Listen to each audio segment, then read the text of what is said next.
누가복음 24장 50절부터 53절 그리고 사도행전 1장 1절부터 14절까지 이어서 낭독하겠습니다. 누가복음 24장 50절입니다. 예수께서 저희를 데리고 비단이 앞까지 나가사 손을 들어 저희에게 축복하시더니 축복하실 때에 저희를 떠나 하늘로 올리우시니 저희가 그에게 경배하고 큰 기쁨으로 예루살렘에 돌아가 늘 성전에 있어 하나님을 찬송하니라.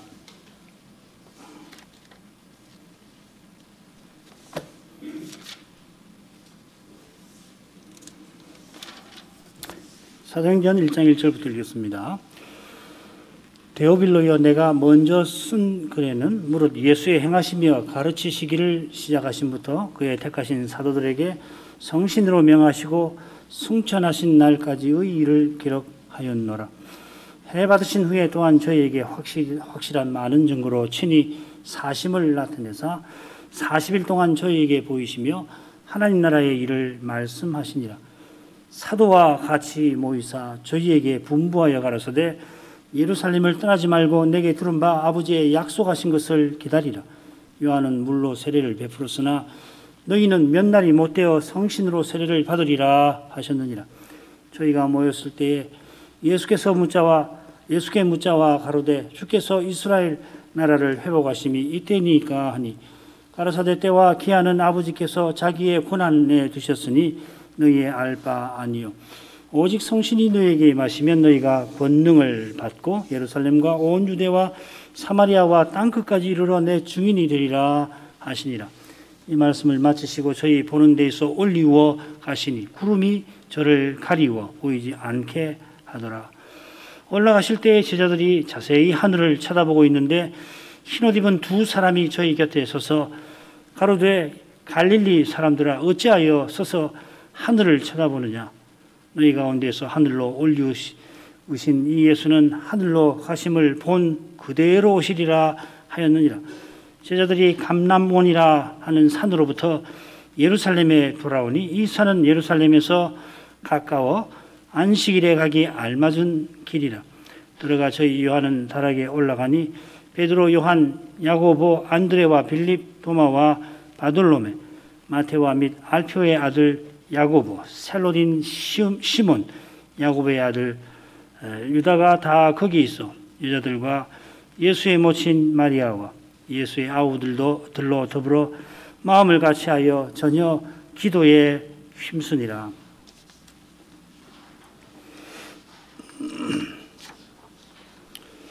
주님께서 부활절 밤에 11 사도 또 그들과 함께 있는 제자들에게 호련히 나타나셔서는 그들의 마음을 열어 성경을 깨닫게 하셨습니다. 몇 시간이나 가르쳤을까 잘 알지는 못합니다만은 엠마오로 가는 길에서 하신 만큼이라면은 3시간은 좋게 되었을 것입니다. 주께서 가르치신 것은 성경에 나를 오실 메시아를 가리켜 기록된 그것입니다. 모든 성경이 오실 메시아를 가리킵니다. 그처럼 메시아가 오셔서 고난받고 제3일에 살아나는 것이고 살아나셔서는 모든 족속에게 죄사함을 받게 하는 회개의 복음, 회개를 전파하시는 것입니다. 세례 요한이 메시아를 전하는 선지자이지만은 그 자신이 구약 성경에 예언되어 있듯이 그래서 선지자보다 나은 자다, 여인이 낳은 자 중에 이 세례 요한보다 큰 이가 남이 없다 하셨는데 주님께서 사도들이 오신 메시아를 전하는 일도 그러한 것입니다. 이 점에서 사도는 특별하다 할 것입니다. 그리스도의 몸인 교회가 이 사도와 선지자의 터 위에 세움받습니다. 교회 강단에서는 사도가 주께 받아서 전한 그 복음이 전파되어야 합니다.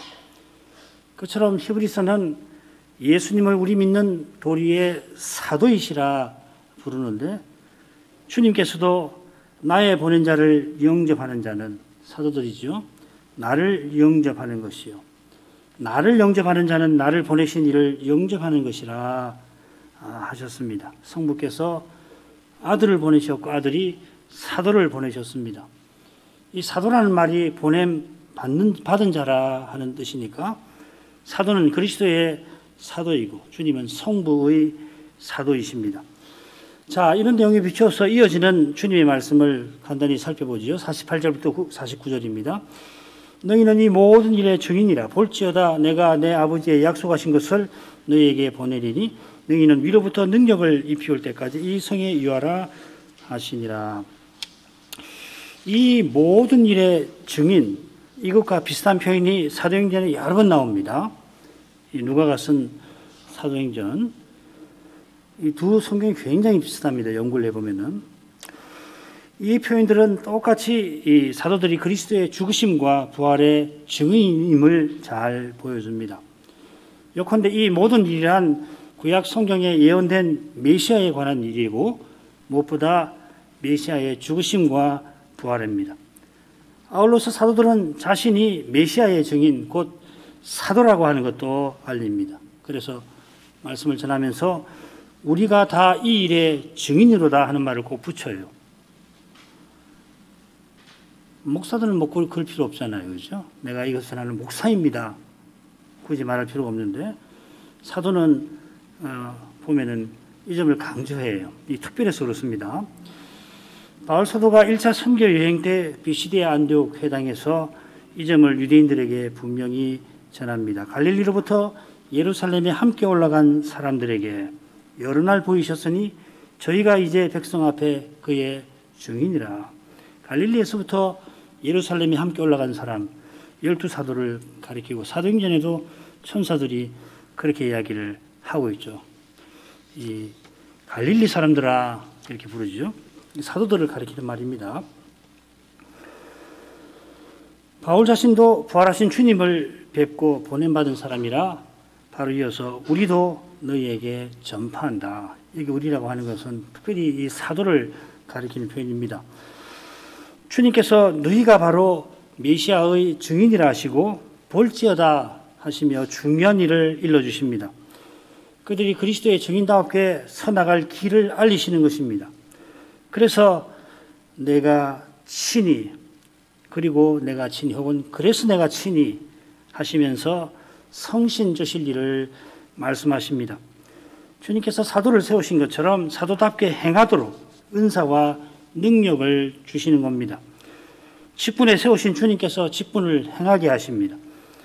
이것은 의롭다 하신 주님께서 거룩하게 하시는 것과 근본적으로 다르지 않습니다. 정확하게 똑같은 건 아니지만은 그래 바울도 내가 은혜 곧 사도직을 받았다 밝히는 겁니다. 하나님께서 우리 모두를 자기 것 삼으시고 거룩한 뜻에 써주신다 하는 말이죠. 직분이나 소명이나. 예수 믿고 천당 가는 것이 전부가 아니라 그리스도의 몸과 지체로 살다가 장차 그리스도와 같아지는 것입니다. 그리스도의 몸답게 서나가는 이것이 구원을 이루는 것이며 또한 특별히 이 배도의 시대의 사명을 받드는 것입니다. 그래 우리 헌장 맨 처음에 우리는 그리스도 교회의 가장 바른 자태를 구현하기를 원하여서 교회연합으로 섰다 하는 말을 거기 명시해 놓고 있는 겁니다. 그래서 내가 친히 하신 말씀을 늘 기억해야 합니다. 그리스도께서 친히 주님의 교회를 세우십니다. 교회에 속한 우리는 물론이고 사도도 교회에 속하여서 세움과 쓰임을 받을 뿐입니다.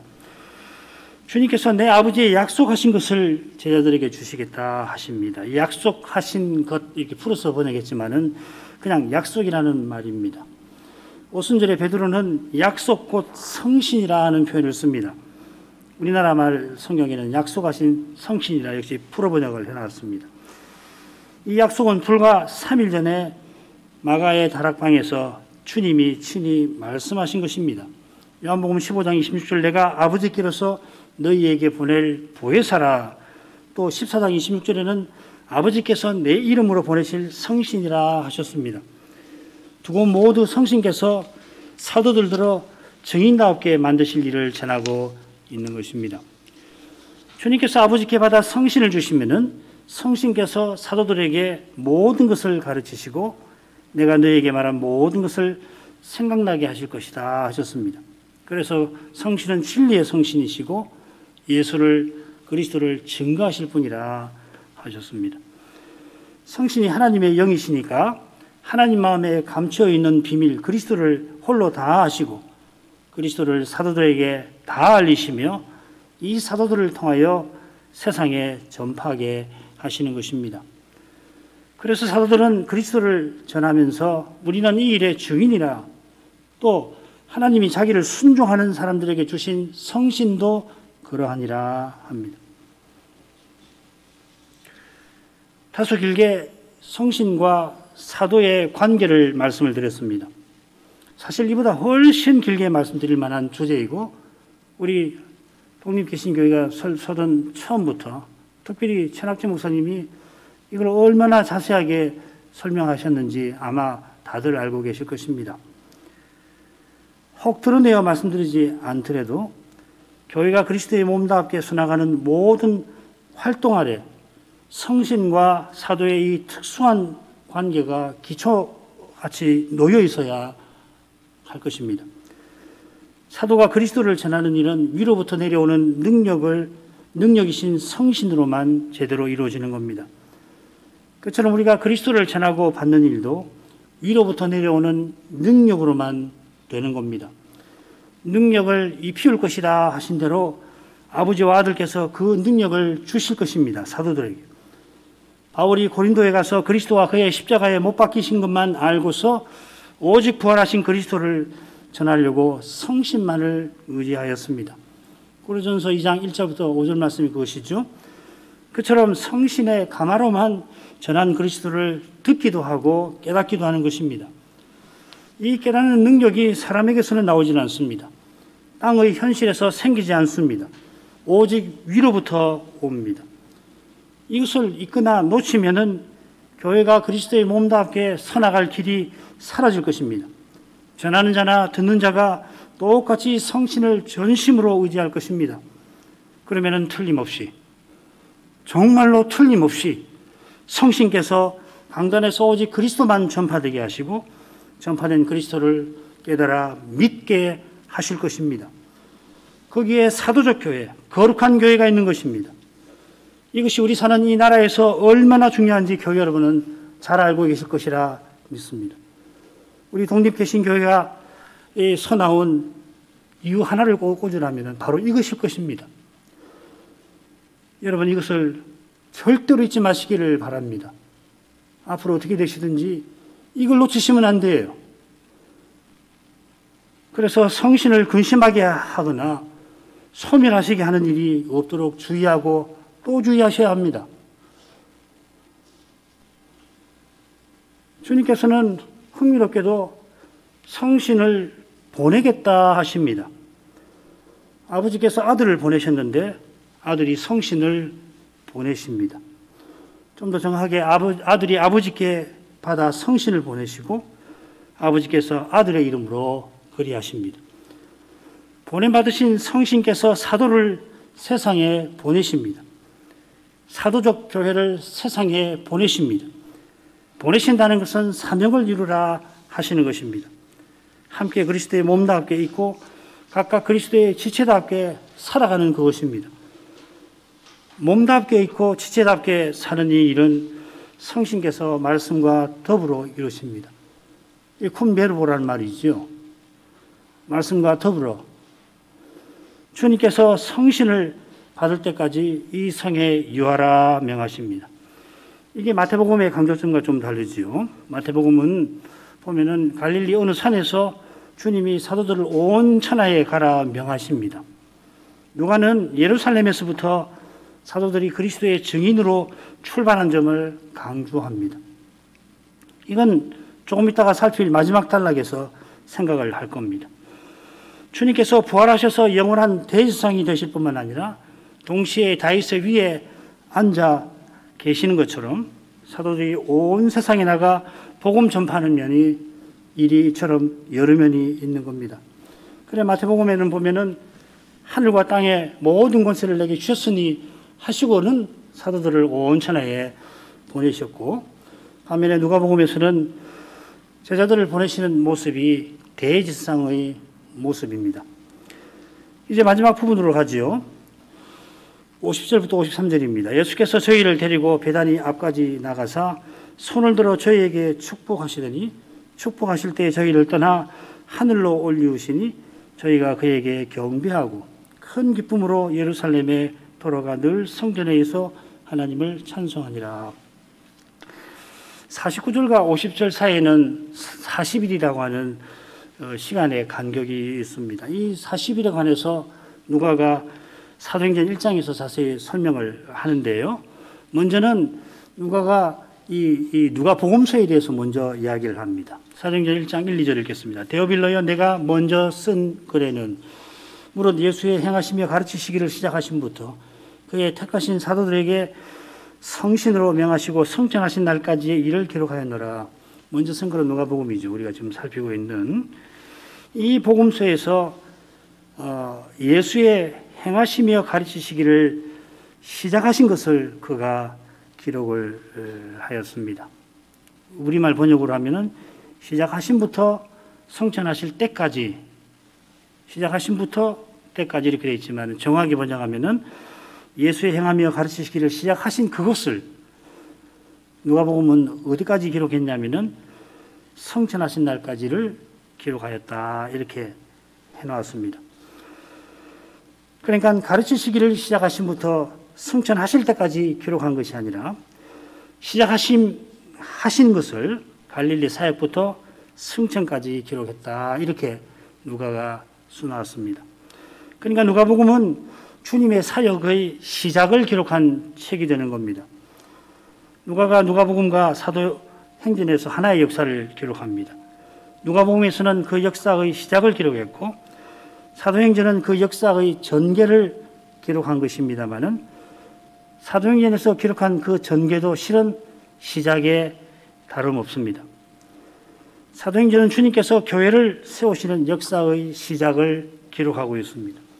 그런 점에서 가르치시기를 시작하신 역사를 누가복음에서는 세례받으신 때부터 승천 때까지를, 사도행전에서는 승천하신 때부터 사도적 교회를 세우실 때까지 기록한 것입니다.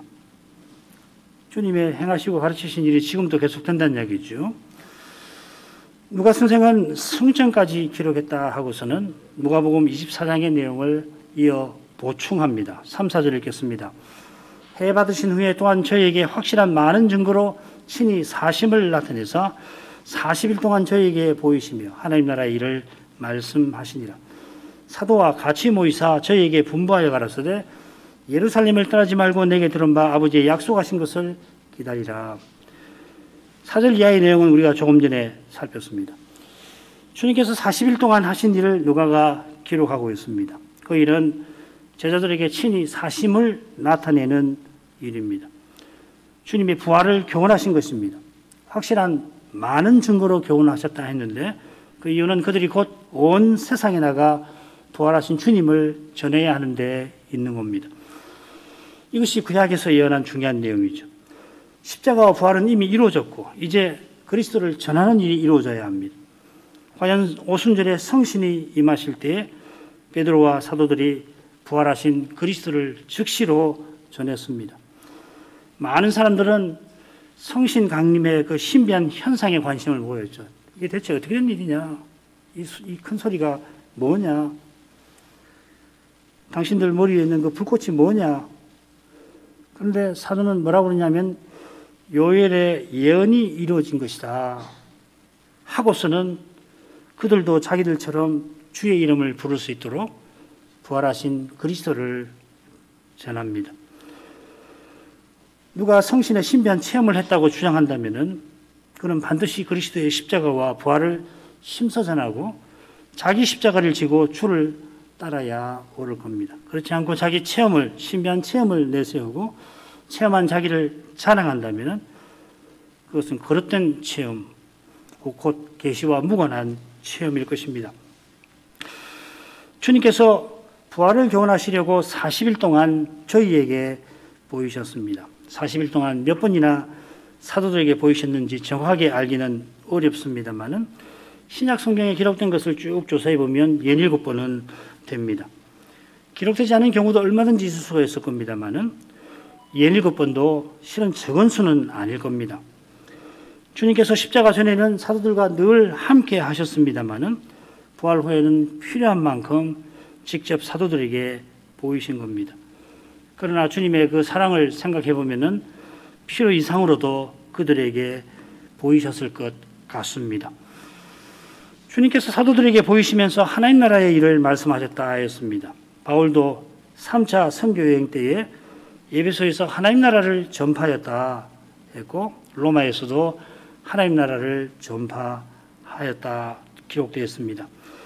로마에서 유대인이나 이방인에게 하나님 나라를 전파하였는데 또 주 예수 그리스도께 관한 것을 가르쳤다 이렇게도 되어 있습니다.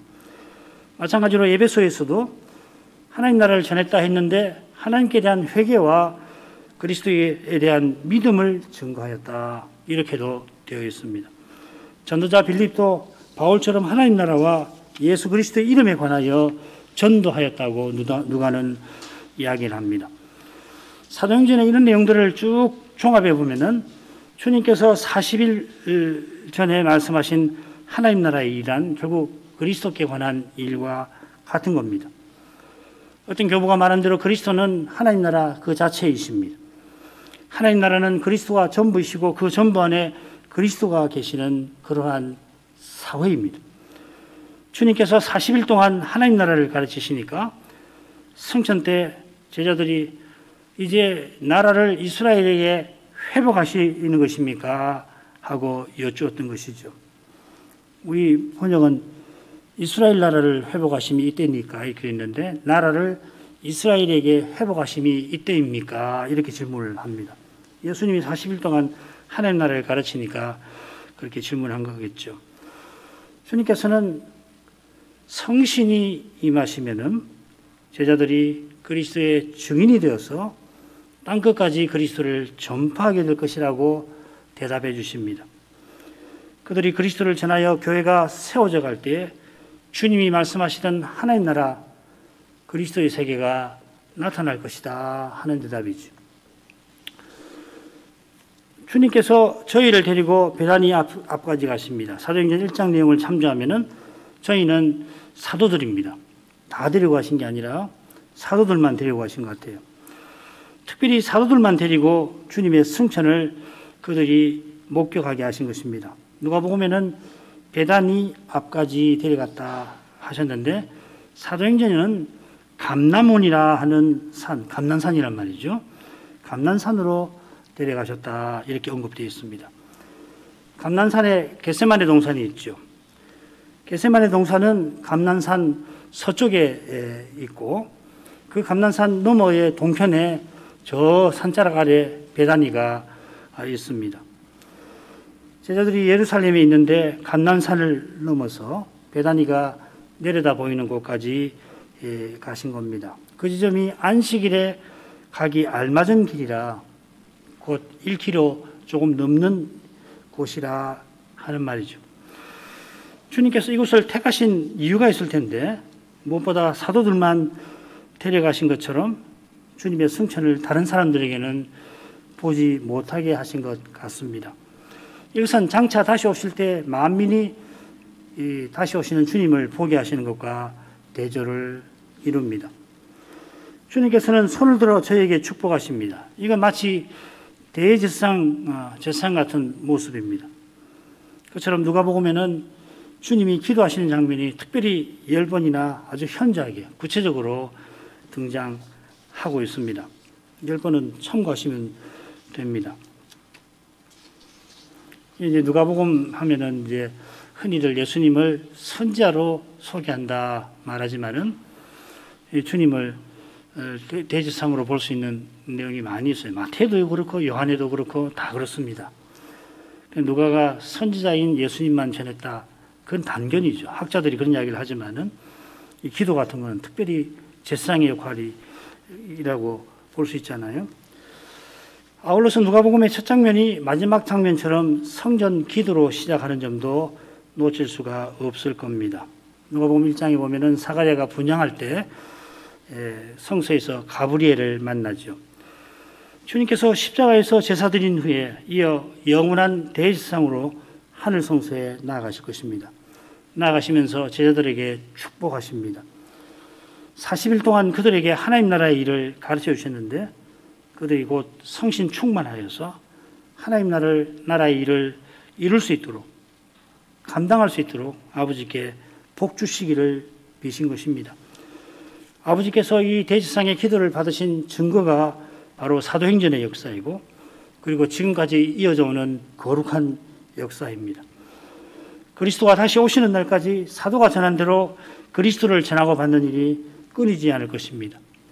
배도의 물결이 범람하는 그때에 사람 눈에는 끊어진 것처럼 보여도 주님은 신비한 방식으로 그야말로 우리가 생각하는 것에 넘어서는 방식으로 이 일을 친히 이루실 것입니다. 그때 말씀을 사모하는 교회와 신자에게 하늘아버지께서 말씀을 안 해주실 리가 없는 것입니다. 주님께서 축복하실 때 제자들을 떠나 하늘로 올리우십니다. 한글 교역에 보면 두 군데 가로가 쳐져 있죠. 하늘에 올리우신다 하고 경배한다는 부분에 가로가 쳐져 있는데 그 가로 쳐진 부분이 어떤 사본에 나오지 않아서 그렇게 나왔지만은 그러나 가로칠 이유가 필요가 없습니다. 앞으로 나오는 한글 번역은 아마도 이 괄호가 쳐져 있지 않을 것입니다. 주님께서 하늘로 올리우신 것은 성부께서 예수님을 하늘로 올리신 것을 가리킵니다. 사도행전에는 올라가시는 주님께서 구름이 가렸다. 주님을 구름이 가렸다 이렇게 전했죠. 1장 9절에 보면 구름이 그를 데리고 올라갔다 이렇게 되었습니다. 우리말은 가렸다 이렇게 번역했지만은 구름이 그를 데리고 올라갔다 이렇게 되었습니다. 그러니까 이 구름은 자연적인 구름 아니지요. 여호와께서 임재하시는 영광 구름을 가리킵니다.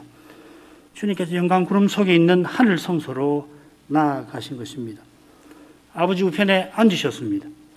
거기서 우리를 위해서 간구하시고 또 우리를 다스리실 것입니다.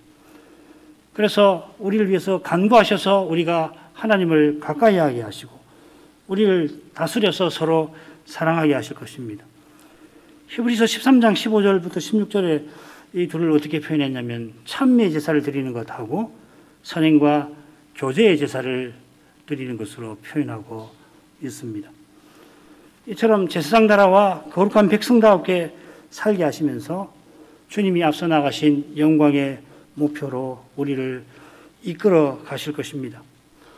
주님이 먼저 부활로서 그 목표에 도달하셨고 그 목표에 친히 인도하십니다. 이게 히브리서의 핵심 주제입니다. 이 주제를 요약한 것이 히브리서의 주라고 하는 표현입니다. 바울 사도의 서신에 나오는 주하고 다른 말입니다. 아르케이고스라는 말인데 이게 2장 10절 그리고 12장 2절에 두 번 나와요. 이 아르케이고스로서의 주님, 먼저 우리가 나아갈 목표에 도달하시고 그리로 우리를 이끌어 가시는 분입니다. 이 교훈이 우리 교회 여러분들에게는 낯설지 않을 겁니다. 목자와 양 같은 강설에서나 그리고 많은 강설에서 결국 이것을 교훈하고 있는 것입니다. 우리 교회의 성격을 잘 나타내는 표현이기도 합니다. 사도들이 그에게 경배하였습니다. 이 부분도 가로가 쳐져 있지만 곧 없어질 겁니다. 가로가. 혹 누가복음에 이 부분이 없다 손치더라도 사도들이 부활하신 주님을 경배한 일이 마태복음 마지막 장면에 나오죠. 28장 16절에 나올 겁니다. 게다가 부활 전에도 그런 일이 많습니다. 베드로가 사도로 부르심 받은 그때에 주님이 하나님이신 것을 깨닫고는 그 앞에 엎드려 주여 나는 죄인으로서이다 나를 떠나소서 하고 경배하였죠. 이게 누가복음에만 나오는 말씀입니다. 누가복음 5장에 나옵니다. 주님께서 부활하신 후에야 신성을 드러내신 게 아니라 세상에 오실 때부터 그리하셨습니다. 그분은 우리가 경배하고 찬송할 하나님이십니다. 사도들이 큰 기쁨으로 돌아옵니다. 이 기쁨은 부활절 밤에 주님을 뵙고 맛본 그 기쁨과는 다릅니다. 이 기쁨은 주님께서 탄생하시던 날에 천사가 좋은 소식을 전하면서 말한 그 기쁨입니다. 온 세상의 백성에게 미칠 큰 기쁨의 좋은 소식을 너에게 전하노라 하였습니다. 천사가 전하는 소식이 곧 그리스도입니다. 그리스도를 순수하게 전하고 받는 거기에 이 기쁨이 약속되어 있습니다. 그리고 이 그리스도를 드러내는 거기에 이 기쁨이 나타납니다. 그게 하나님 나라는 성신 안에서 의와 평강과 희락이라 할 때 그 희락 아닙니까? 로마서 14장 17절인데 제자들이 그게 16절부터 20절을 한데 놓고서 읽으시면은 이 성신 안에서 희락과 평강과 희락이 무엇인지 잘 아실 것입니다. 제자들이 주님의 명령을 받들어 예루살렘으로 돌아옵니다. 주님이 성신을 보내신다 하셨으니 성전에 늘 가서 거기서 약속을 기다립니다. 주님의 부활을 믿지 못하던 제자들이 두려워서 어떤 방에 갇혀 지냈습니다마는 이제 믿고서는 큰 기쁨 가운데에서 많은 사람이 모이는 특별히 원수들이 권세를 부리는 그 성전으로, 성전이 원수들의 소굴이 되어버렸지 않습니까? 그 성전에 늘 가십니다. 늘 갑니다. 사도들이. 죽음의 두려움을 이긴 것입니다. 새 생명의 기쁨, 부활의 기쁨이 마음에 있어서 원수들이 있는 거기서 하나님을 찬송합니다. 사도행전에는 그들이 마음을 같이하여 기도에 힘썼다 이렇게 되어 있습니다. 성전에 가서 찬송하고 한 마음으로 기도하는 그들 가운데 이미 하나님 나라가 나타나고 있습니다. 부활하신 주님께서 그들과 함께 하시면서 구속 역사의 위대한 순간을 향하여 인도하십니다. 그 순간이 바로 성신 강림입니다. 그리스도의 부활을 믿고 큰 기쁨 가운데 나아간 사도들을 이제 성신께서 온 세상에 보내어서 큰 기쁨의 좋은 소식을 전하게 하실 것입니다. 이게 얼마나 강력한 역사인지 모릅니다. 얼마나 강력하냐면은 죽음의 권세, 음부의 권세가 이기지 못하는 교회에 세워집니다. 그 교회는 부활하신 주님께 받은 새 생명으로 악을 선으로 이기고 있습니다. 이 사실이 있어 오늘도 세상은 이처럼 흘러가고 지나가고 있습니다. 선한 목자께서 역사이기 돼서 주님의 약물이 곧 보편의 교회를 저 영광의 목표로 인도하고 계십니다. 우리 교회는 배도의 시대에 이 인도를 착실히 받기 위하여서 출범하였습니다. 우리가 과연 그 인도를 받고 있는지 주의 앞에 늘 정직히 살펴야 마땅할 것입니다. 기도하겠습니다. 걸어가신 아버지, 부활하신 주님께서 열한 사도와 그들과 함께 있던 이들에게 찾아오셔서 직접 주님의 부활을 알리시면서 사도들이 주님의 증인임을 말씀하시고 증인답게 살아갈 능력을 입혀주실 것이라 하셨습니다. 주님께서 40일 더 계시면서 여러 번 사도들에게 자기를 보이시며 하나님 나라의 일을 가르쳐 주셔서 그들이 그리스도의 부활을 전함으로써 그리스도의 사회를 세워나가게 될 것을 알리신 것입니다. 마침내 하늘에 오르신 후에 열흘 지나서 성신을 사도와 교회에게 부어주셨습니다. 성천 후에 사도들이 주님의 부활을 깨달은 자다웠게 천에 사람을 무서워하여 숨어 지내던 그들이 원수들이 있는 성전에 가서 거기서 늘 하나님을 찬송하였습니다마는 성신이 임하신 후에 이들은 온 세상에 나가서 그리스도를 능력 있게 전파하였습니다. 성신께서 위로부터 내려오시는 능력이신 사실이 사도들의 행적에서 잘 드러나고 있습니다. 그들이 고난 중에 복음을 전하는 거기서 지상에 그리스도의 모습이 떠오르게 합니다마는 그러나 거기서 그리스도의 부활이 입증이 되었습니다. 지금도 부활의 주님께서는 성신과 말씀으로 음부의 권세가 이기지 못하는 교회를 세우고 계십니다. 그 교회가 주님과 같아지는 목표를 향하여 인도하고 계십니다.